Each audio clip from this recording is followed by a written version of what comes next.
Yes, adofo mamu nyina kwaba e over platform we so host na agye e na woni me abo ni mpu adofo e de na sesi amene mu ka se doma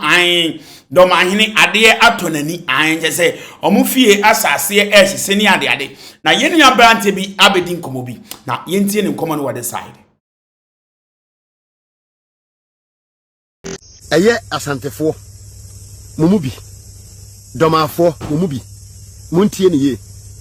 se mo amma moni amala mo ho so na ejan ketenkete amasa ase a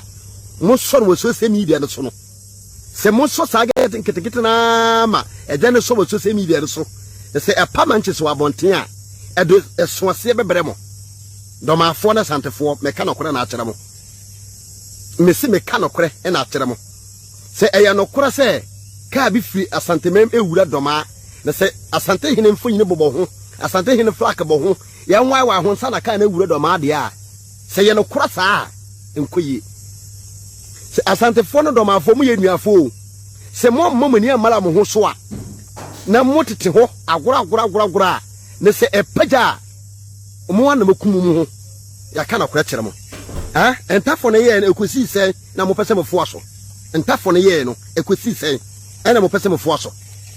me se entafo ne ye na ekosi se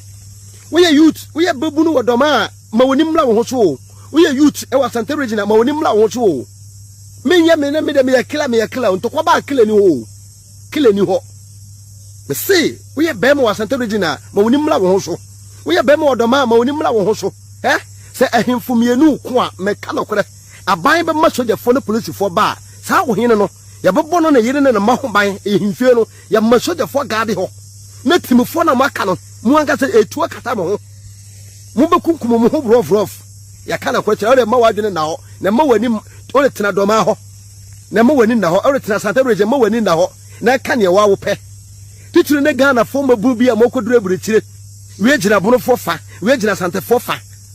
ena osase a obetimi di doma hene tema free etifi besi na fo osase obetimi di santa hene tema efri etifi besi na fo ense musene mo jana mo musene mo mo kasa mo se owo mo de mo ba asase sokora no atakwa abadan wontimi sibi me se atakwa abadan wontimi sibi se wodidi doma hene temi wo sete se doma hene a ka woninje wodidi asante hene temi wo sete se sante hene a ka woninje ba wonnan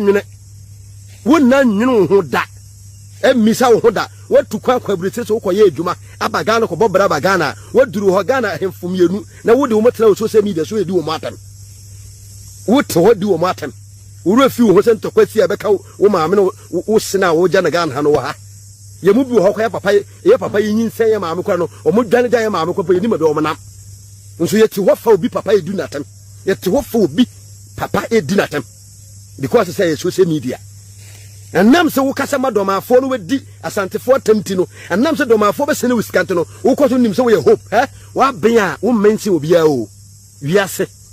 wodo wo wiye wotimi fa domahene betena wedi na atam no obi asa no wa ya ade wo de wo no ate wo wotimi kasa wo wotimi ye domahene pa ma yes arofo so ate asera che se we sere ensem a yenu abrante ensoro e de aba ponten ye to ansem so e de amamone de ani chirem so wada se ne e koso odoma ene ni mpotam ye nhwe bi wode side it is finished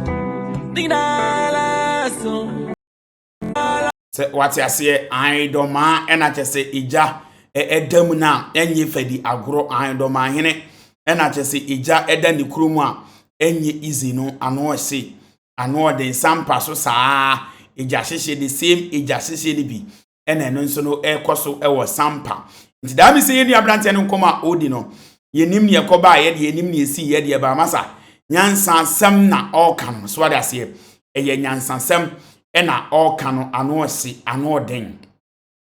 enye fadi agoro so wate ase utie na sopamu a ebeboa na yentie nkomo bi ekoso wada side he likes no. It's me who journalism to TV so can say I tell the general no the last time I saw Captain Smart vent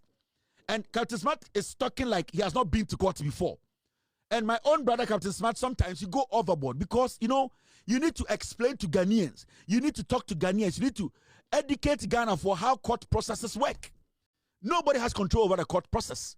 So you can't sit on TV or sit on your show and make it look like, say, Attorney General suitor or record or so in your judgment. It does not work like that. As much as we are all frustrated, you need to educate the public. Okay, in Kofojina court, in Kofo are being prosecuted. This is what happens. The people who are being prosecuted, they have their day in court. They also need to speak. So you don't sit on TV and when I see Captain Smart make so much noise and say, Attorney General, no, he's a criminal, I don't trust him. You're not being fair to your listeners. You are misinforming them. You need to let them understand. Because you, Captain Smart, so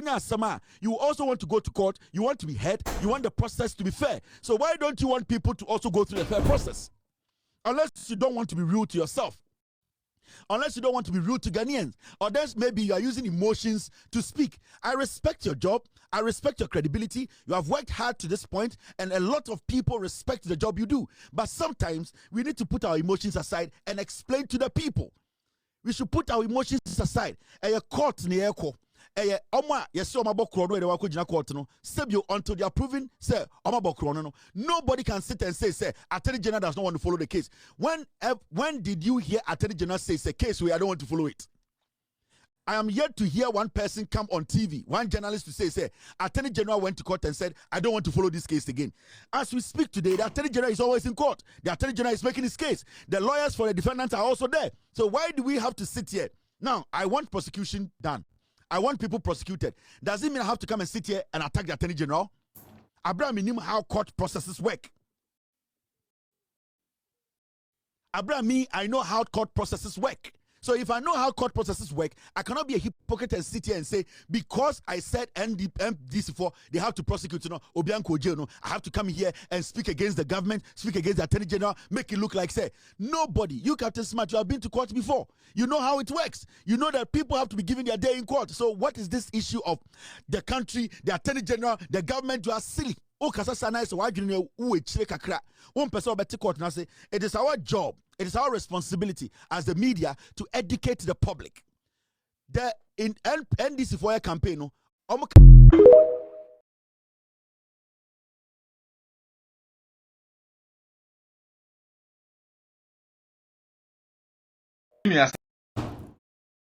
Mimi asafe na wabe pie video no so abomodia abo plus sign no na follow up na 1 TV na share video na wonyonko ensanka na me se me expose Kevin Taylor big time na NDC for no so a moya ma adwene se ene grass root no mo betena ye ko ho na mo maye de mo pe no ye be expose mo di nkan Kevin Taylor mumusa Kevin Taylor se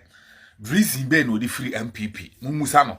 na no de ntia me yesa video we me ye video no obi be chat me say governor ade na wampa wo ka sei na Kevin Taylor wo boa party no obi anka say Kevin Taylor mo party no me ka she video we man ko ka his excellency John Dramani Mahama sanka NDC for mpanifo nyina ensa se wa hu no enti de me ka kire wo no ne se wo hwe kwanya Kevin Taylor fa so ye ni politics na ye nyina ye ne wo ha enti Kevin Taylor pa kire se eye ya brefo Yeni NDC ni ba bia se Kevin Taylor ye ne papa ni nkrofo no oyo mo papa Kevin Taylor betena John Dramani Mahama ko ho keka nsem eye nana ba na moa ekeka nsem bonifa eye his excellency John Dramani Mahama ho ebreduru se ohun se John Dramani Mahama be fa akonya na o se why and o ja media adwuma kokotena fi close to 2 years and o saba o buy say mama na appointment Kevin Taylor you why silent is ade we ho when you party say yeni ma don't forget say ukura views now ye low views and na onya 12,000 here and awunya NDC for media ya na videos wo mo ato on Facebook platform wo mo platforms ahodo so but one day